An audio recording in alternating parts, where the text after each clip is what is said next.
Al momento de esta zona noticias, soy Juan José Ríos. Gracias por su confianza, fidelidad y acompañarnos hasta este momento. Ahora continúa a las 8:45 con el espacio del análisis.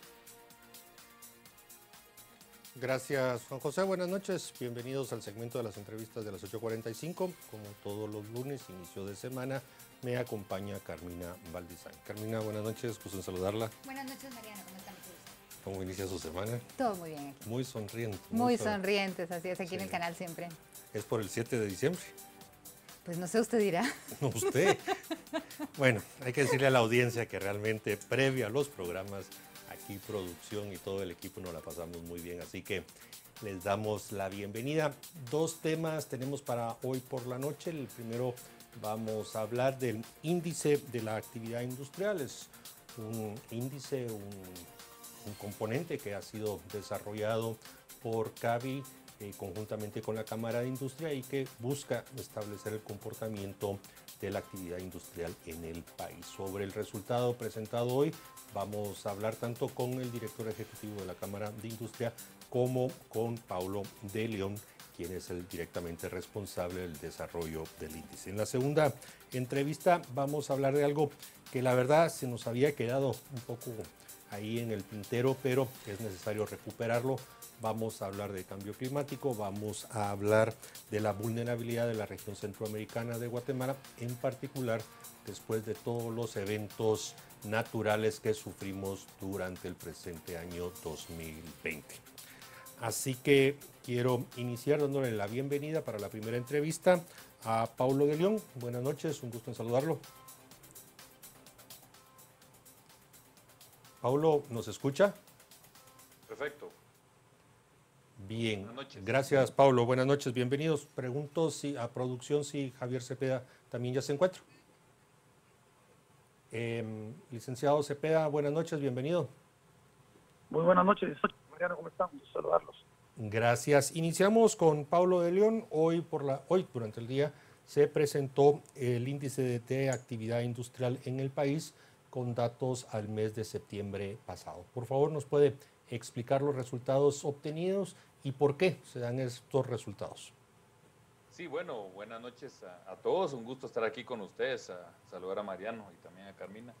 Pues sí, nosotros le calculamos el índice a la Cámara de la Industria. Es un índice de ventas volumétricas. No hay que confundirse con el índice de valor agregado que calcula el Banco de Guatemala. Son dos cosas bien diferentes. Esto es más ventas, más volúmenes de venta y menos valor agregado se le saca la parte de insumos. Esta es venta volumétrica. Entonces, los cálculos vienen de datos de la SAT, vienen de datos del Vanguard, de la SIECA, de tema de exportaciones e importaciones. Y nuestro cálculo es que para el mes de septiembre el índice tiene un valor de 138.91. El índice tiene una base 100 en enero del año 2012, pero lo relevante es de que en relación a septiembre del año 2019 se encuentra 5.7 abajo, es decir, está registrando una recesión en relación a septiembre del año pasado. Vale la pena decir de que este dato de menos 5.65 a septiembre del año 2020 es un dato que ya viene mejorando porque en los meses anteriores en algún momento estuvo hasta en 2 dígitos abajo, estuvo en una caída volumétrica de más de 10%. Entonces el índice ha empezado a mejorar, eso sí, todavía sigue en territorio negativo, pero definitivamente es causado por la pandemia. O sea, aquí no hay otra explicación más grande que esa y única, la verdad. Y lo que pasa es de que debido al confinamiento, pues hubo un shock de demanda, se cae el consumo, se caen las ventas de las empresas y tenemos esta recesión que vale la pena decir es una recesión mundial, ¿verdad? Gracias. Ingeniero Cepeda, ¿se encuentra en línea? Sí, cómo no, aquí estoy. Gracias, ingeniero, bienvenido. Para el año pasado ustedes habían reportado en este índice 156.76, la caída definitivamente es fuerte. ¿En qué sectores de industria fue más fuerte la caída? Definitivamente todo lo que tiene que ver con la industria de restaurantes y hotelería es la parte más afectada a través de la pandemia, pero hay otros sectores, por ejemplo, lo que es vestuario y textiles, la gente pues dejó de comprar ropa, y también el área de calzado también vimos un impacto bastante fuerte. También derivado de esto, de que muchas de las ventas de ropa y de calzados están ubicadas en centros comerciales y los centros comerciales permanecieron cerrados durante cierto tiempo que ya sabemos, pero son algunos de los sectores que más se han visto afectados. Licenciado Cepeda, ya nos mencionó cuáles son los subsectores industriales que más han sido afectados. En el índice que les aporta CABI, las causas para esta caída, ¿dónde las han identificado? Bueno, las causas principales son todo el tema del COVID-19, sin embargo, a diferencia de los comercios como tal, las industrias, que son unas inversiones de largo plazo, son en algunos casos, digamos, en la industria de alimentos y bebidas, por ejemplo, que son de las industrias esenciales, aquí pues se ha logrado todavía contener un poco. Sin embargo, como bien lo mencionaba Pablo, el consumo como tal en términos generales cayó, así es que definitivamente estos factores hicieron que también redujera lo que es la producción, la industria. Es importante también hacer ver y hacer notar que en algunos casos algunas decisiones de algunos alcaldes en el interior del país también dificultaron y también fueron las causas por las cuales no se pudo suplir, no se pudo abastecer los centros de consumo por algunas decisiones arbitrarias de algunos alcaldes que tal vez malinterpretaron las disposiciones presidenciales, pero hacía mucho más difícil hacer llegarse a abastecer los centros y las poblaciones en el interior del país. Licenciado de León, con relación a otros países, ¿cómo sitúa la caída de Guatemala? Bueno, nosotros en CABI como empresa de análisis seguimos 11 países y les podemos decir que Guatemala es el mejor país de los 11 países que seguimos. Me atrevo a decir, por lo que leemos y analizamos de otros países de Latinoamérica que no seguimos nosotros, que Guatemala va a ser el país que experimente la recesión más baja en el año 2020 en el continente de América. Yo lo extendería a todo el continente americano, no solo a Latinoamérica. Es una excelente noticia, creo que el país es resiliente a lo que ya sabemos y la verdad que la recesión va a ser muy baja. Pero el otro punto muy interesante es de que también nuestros modelos hemos calculado en qué tiempo se va a recuperar el nivel que se traía de ventas antes del COVID, y Guatemala también va a ser el país que primero lo haga. Estamos estimando que para entre abril y mayo del año 2021, Guatemala como un todo va a estar vendiendo exactamente lo mismo que estaba vendiendo antes del COVID, y eso realmente, como les digo, tenemos a países por otro lado que se pueden tardar 3 años en recuperar su nivel de ventas pre-COVID. Uno de ellos es Costa Rica, un país con una severa crisis fiscal y económica, además de la pandemia, por supuesto. Entonces, tenemos un extremo, como les decía, Guatemala, saliendo adelante en entre 11 y 13 meses, es nuestro cálculo, y países muy golpeados como Costa Rica, Ecuador y México, que pueden tardarse hasta 3 años en recuperar su nivel de venta. Así que, pues en ese sentido, bastante optimistas con la reacción económica de Guatemala. Su respuesta, licenciado de León, es muy coincidente, sobre todo en el tema de cómo vamos a cerrar 2020, con la que nos virtió ayer por la noche el presidente del Banco de Guatemala. Ellos calculan una caída para final de año de 1.5%, difiere algo del fondo, que es alrededor del 2% lo que calcula, pero al final el mensaje es: Guatemala, en la caída que tiene, será la que menos podría estar afectada efectivamente al año 2020. Ahora, donde sí hay una diferencia es en cuanto al optimismo que usted expresa. Pudiera desarrollar, porque el presidente del Banco de Guatemala nos decía que si bien habrá un crecimiento positivo de alrededor del 3,5% para 2021, recuperar los niveles de 2019 podría llevar incluso hasta el año 2024. ¿Dónde ubicaría usted las diferencias en cuanto a lo que usted expresa y lo que nos indicó el presidente del Banco de Guatemala? Sí, me imagino que él se refiere a la tasa de crecimiento esperada. O sea, yo sí ahí coincido de que recuperar el 4% de crecimiento anual que se sintió al final del año 2019 sí va a tomarnos bastante tiempo más. ¿Por qué? Porque, bueno, el año 2021 es un efecto rebote y vamos a estar creciendo. Nosotros tenemos que vamos a crecer en nuestra estimación 3,7%. Que es un buen dato. Lo que pasa es de que es un rebote, efecto aritmético de un año muy malo del año 20, pero a partir del año 22, o sea, ya quitando el efecto rebote, porque ya todos rebotaron, tenemos que enfrentar los grandes retos que deja la pandemia, porque recordemos que esta es una lesión, y uso los términos puro de deporte para que la gente lo entienda, es una lesión que deja cierta huella en el jugador, en este caso un país, y tenemos que enfrentarnos, porque si bien la venta y la economía se va a recuperar para el año 2021, los empleos perdidos va a tomar más de 2, 3 años, en el caso de Guatemala, que es el mejor país que el que estamos hablando, porque la venta, recuperación de venta, no necesariamente nos lleva a una recuperación de los empleos. Entonces, ahí es donde el efecto va a ser más de largo plazo. Y yo sí estoy de acuerdo que yo personalmente no veo un crecimiento de 4% más para Guatemala en los próximos 3 a 4 años, ¿verdad? Entonces, ahí sí coincido con él. Y en el tema de empleo, una tragedia, se perdieron más de 110,000 empleos.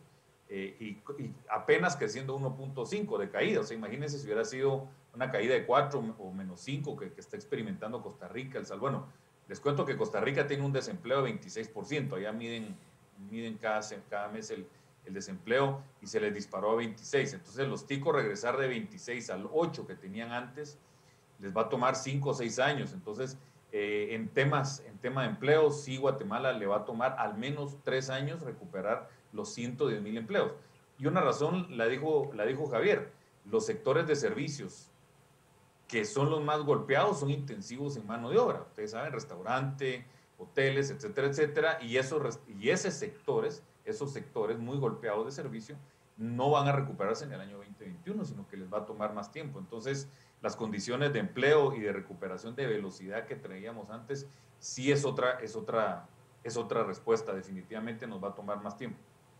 Licenciado Cepeda, ¿comparte usted este optimismo estando dentro de la Cámara al ver a sus agremiados? Me refiero a la recuperación, no a la pérdida de empleos. Sí, no, también nosotros vemos con bastante, digamos, optimismo las oportunidades que tenemos en el 2021 para poder tener realmente una recuperación, una reactivación económica como lo que esperamos. Hay otros factores que también tenemos que poner sobre la mesa, como por ejemplo pues, la certeza jurídica. El próximo año, en el mes de abril, tenemos ya el cambio de la Corte de Constitucionalidad, que creemos que es un proceso sumamente importante para darle certeza jurídica al país, y eso va a denotar el rumbo de este país en los próximos años. Hay otros factores, como nosotros siempre hemos venido poniendo sobre la mesa dentro de los 7 ejes que manejamos en Cámara de Industria, y es el factor del contrabando. Hoy mismo lo mencionaba Pablo en la presentación de que el valor de las mercaderías de contrabando se estima alrededor de los 31,000 millones de quetzales a 39,000 millones, algo que subió en relación al año pasado. Esto derivado en mucho, pues que si bien es cierto, cuando hubo confinamiento, pues tal vez el contrabando no se incrementó tanto, pues una vez que fue la reapertura, este sí se ha incrementado, y creemos que ese es otro de los temas que hay que trabajar con mucha seriedad en conjunto, sector público, sector privado, porque no solo es algo que afecta la economía de las empresas y de los guatemaltecos, sino que también pone en riesgo la salud, la vida y la seguridad de los habitantes. Así es que es otro factor que tenemos como reto por delante, el combate al contrabando, certeza jurídica, pero si estos temas los vamos a ir abordando como creemos que debe hacerse, creemos que Guatemala tiene una gran oportunidad para salir adelante en la línea de lo que mencionaba Pablo, de poder tener un 2021 con un crecimiento económico de alrededor del 3-4%, y una reactivación económica que nos lleve a generar más empleo, y con más empleo pues vamos a combatir la pobreza y desintegrar la migración también.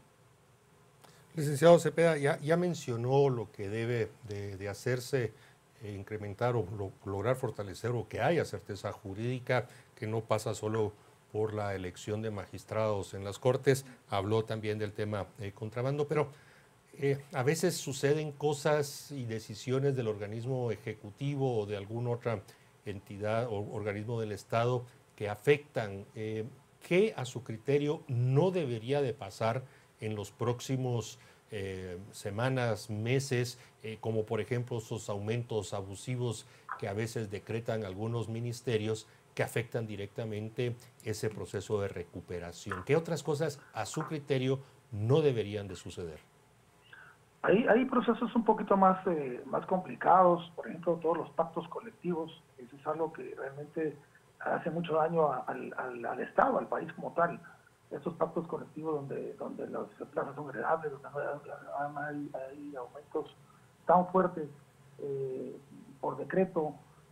Creemos que eso es parte de lo que habría que revisar. El presupuesto que se está revisando, el presupuesto de la nación, creemos que es algo que también debe hacerse de manera priorizada, de manera clara, con cuentadancia, y sobre todo tratar de que el gasto, el presupuesto no sea tanto en lo operativo, sino que sea más en inversión. Eso por mencionar algunos puntos. Creemos que la seña o el mensaje que dieron el presidente y el vicepresidente pasado viernes es un mensaje donde pues todos pueden tener sus diferencias, pero hay que poner el país por el medio de cualquier situación o diferencia para poder generar esa confianza que es uno de los grandes retos que tenemos en el país, devolver la confianza a la población, a los habitantes, y en general devolver una confianza a nosotros mismos. Entonces creemos que el tema del presupuesto es uno de ellos, el tema de la certeza jurídica, sigo insistiendo que eso es parte de los retos que tenemos, porque sin certeza jurídica no va a venir inversiones, y sin inversión pues no va a haber empresas, no hay empleo, etcétera. Entonces creemos que son parte de los retos, y nosotros, bueno, nuestros 7 ejes que manejamos en Cámara de Industria, el tema de la infraestructura, el contrabando que lo mencioné, la seguridad ciudadana, mejorar la competitividad, la institucionalidad también de muchas de las instituciones del gobierno que están muy frágiles y débiles. Hay que devolverle todas estas partes de los 7 ejes que tenemos en Cámara de Industria, que junto con la política industrial estamos dispuestos a seguir impulsando en beneficio del país. Licenciado de León, así como le preguntamos a los médicos realmente que han venido acá, ¿a qué se debe este milagro que ha obrado en Guatemala? Porque realmente son buenas noticias. ¿Qué considera usted que han sido los puntos más importantes que han logrado que Guatemala, la caída no haya sido tan profunda como en otros países? Mire, yo creo que son esto es como una hipótesis la que acaba de usted elaborar, y yo concuerdo con ella. Y como una hipótesis, ahorita podemos dar ideas de esa hipótesis, ¿verdad? Hay que comprobarlo, pero yo básicamente lo agarro. Una versión macro es la famosa estabilidad macroeconómica de Guatemala, que aquí no se movió ninguna variable, ni tipo de cambio, ni tasa de interés, ni liquidez, que hubiera acentuado la crisis económica provocada por la pandemia. Eso es uno. Y la otra que creo yo, debo reconocer, y creo yo, a lo mejor es una apreciación mía, y ahí sí, como le digo, no hay datos para probarlo, pero me voy a aventurar a decir lo que creo yo, una respuesta muy buena de parte de cada individuo de Guatemala, respetando los protocolos, las empresas cumpliendo con todos los protocolos. La verdad que yo ya he empezado a salir y veo con muchos ojos, pues, bueno, de contento de que todo el mundo cumpliendo las normas de protocolos, la gente con su mascarilla, lavándose las manos, guardando la distancia, y las empresas, la verdad que cumpliendo también su rol en materia de protocolo. Entonces, creo yo de que este virus hay que saberlo, sabemos, y se supo meses después de que inició, de que el distanciamiento social y el lavarse las manos y la mascarilla eran 3 cosas fundamentales, y yo lo estoy viendo que lo está haciendo la población. La población, creo yo, ha perdido el miedo, pero no ha perdido el respeto al virus, y creo que ese funcionamiento de decisión individual, porque aquí nadie nos está obligando a hacer nada, podríamos no hacerlo, porque aquí no tenemos rule of law y no tenemos enforcement de la ley. Entonces creo yo que le atribuyo mucho al rol y la responsabilidad de cada uno de los guatemaltecos, de la inmensa mayoría de guatemaltecos. Por supuesto que siempre hay responsables, pero la mayoría de guatemaltecos están tomando las medidas necesarias para que esta pandemia se minimice. Y por último, la edad promedio guatemalteco. O sea, siempre hablamos de que esta es una enfermedad que afecta más a los mayores, y Guatemala, siendo el país más joven de América Latina, pues también eso creo yo de que está ayudando a que los contagios sean bajos y las muertes sean bajos como porcentaje de la población. Quisiera retomar una parte de su respuesta a Carmina, licenciado Pablo de León, sobre todo porque la parte sociológica que hay que analizar, como usted bien dice, pues bueno, ahí no solo hay que insistir, sino realmente hay que ver, porque ahí ya se notan también relajamientos, pero en fin, eso es otro. Sí. Dentro del ámbito de su conocimiento, experiencia y seguimiento, ¿usted hace ver a la estabilidad macroeconómica como uno de los elementos que ayudaron o que pudieron haber apuntalado una caída no tan fuerte? Sin embargo, creo que podemos decir que coincidimos que en el en la administración de la política monetaria en términos generales se hizo como se esperaba. Sin embargo, hay un flanco abierto que es la política fiscal.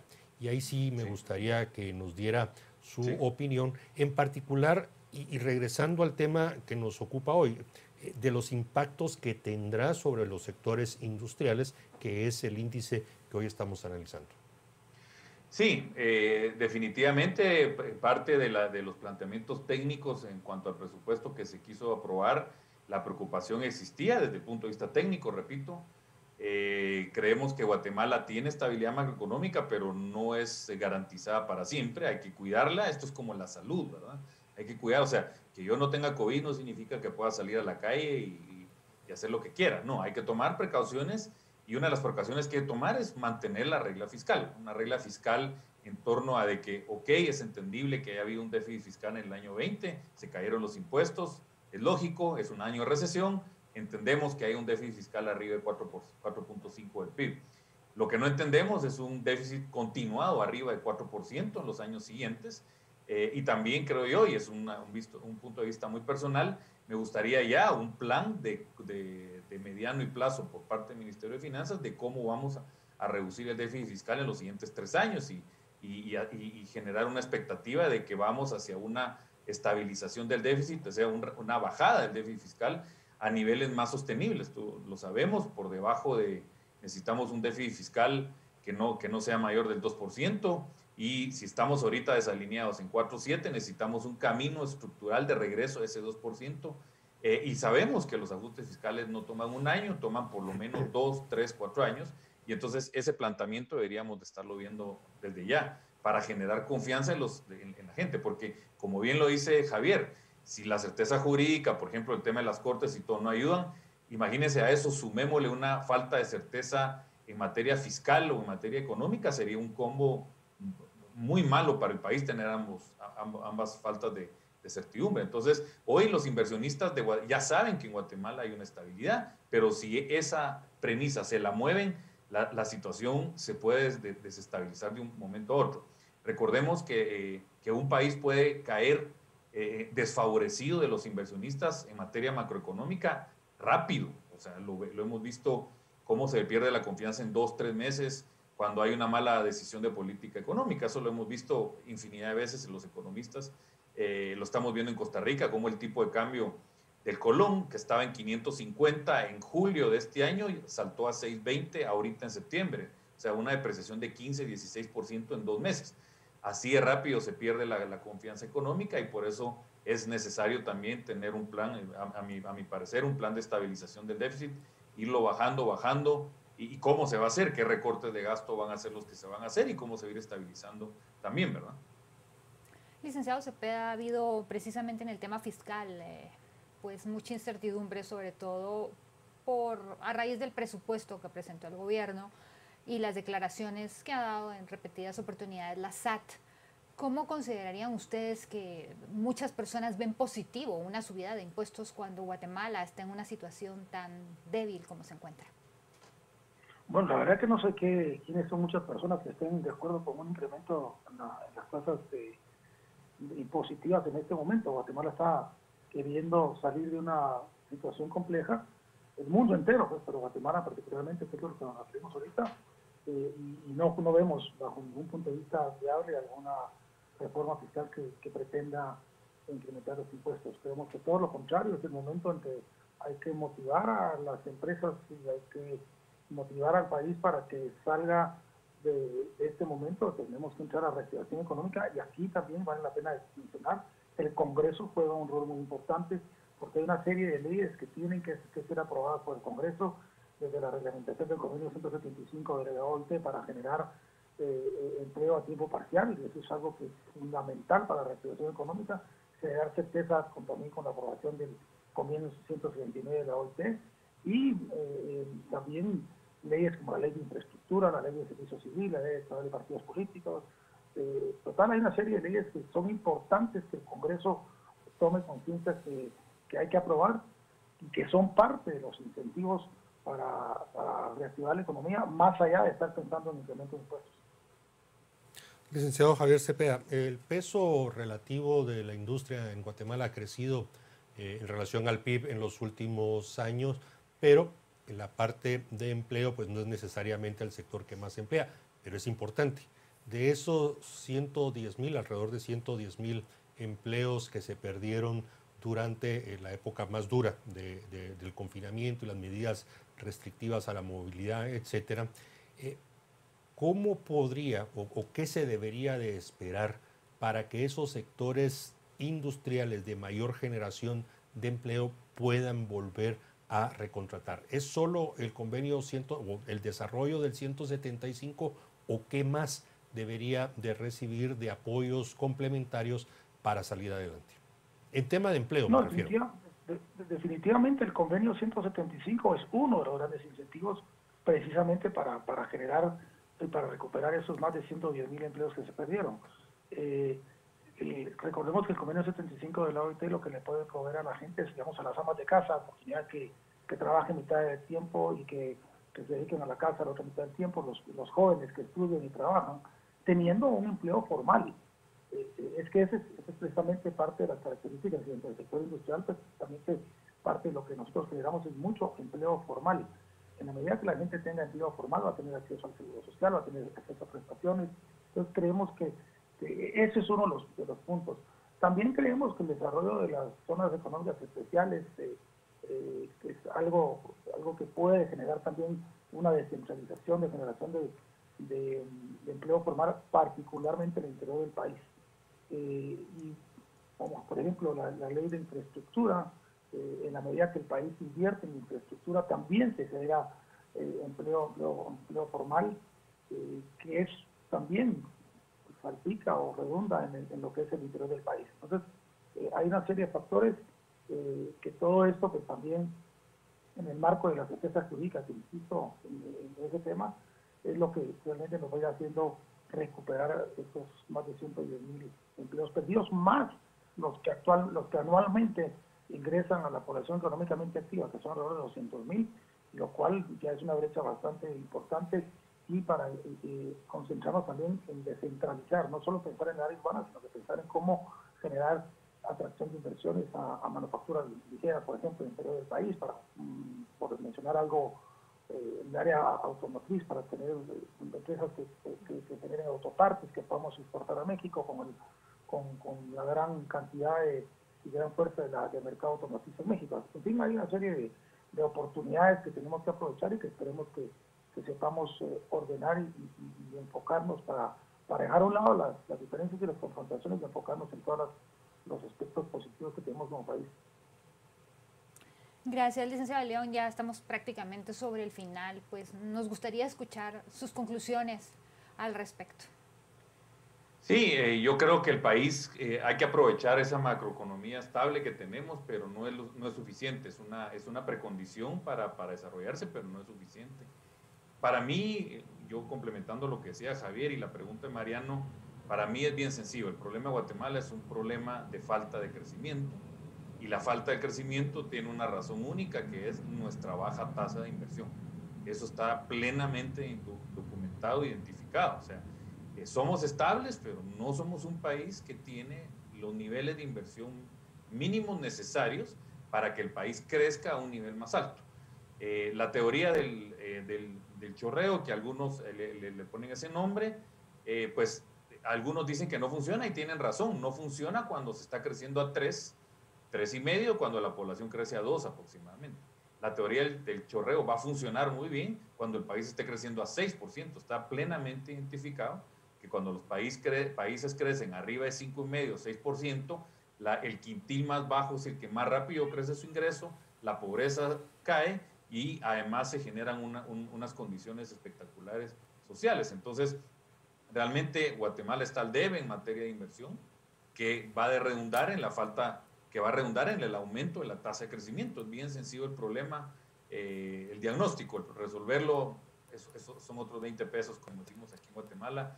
Javier dio algunas ideas, seguramente en su programa lo han tocado, pero como les decía, yo creo que el problema es la falta de crecimiento que se debe a una baja tasa de inversión en el país. Bien, agradecemos a Pablo de León y a Javier Cepeda que nos hayan acompañado esta noche a hablar un poco más sobre el índice de la actividad industrial que, como bien se decía al inicio, refleja o recoge el volumen de ventas del sector industrial. Vamos a hacer una pausa, Carmina. Interesante porque dos cosas me llamaron la atención. Uno, eso, último mensaje, tenemos que invertir más. Definitivamente. Y otro es que se hace caso omiso a lo que en su momento se presentó con bombos y panderetas, el famoso informe McKinsey, que iba a ser el fundamento hacia futuro de nuestro crecimiento. Pero en fin, alguien está gastando miles de dólares en eso. Y Los que quieren más impuestos. bueno, eso lo vamos a discutir oportunamente. Bueno, vamos a hacer una pausa y después de la misma vamos a hablar sobre medio ambiente, cambio climático y el impacto que los desastres naturales ha tenido sobre nuestro territorio, recordando que somos el país y la región de los más vulnerables en todo el mundo. Los esperamos.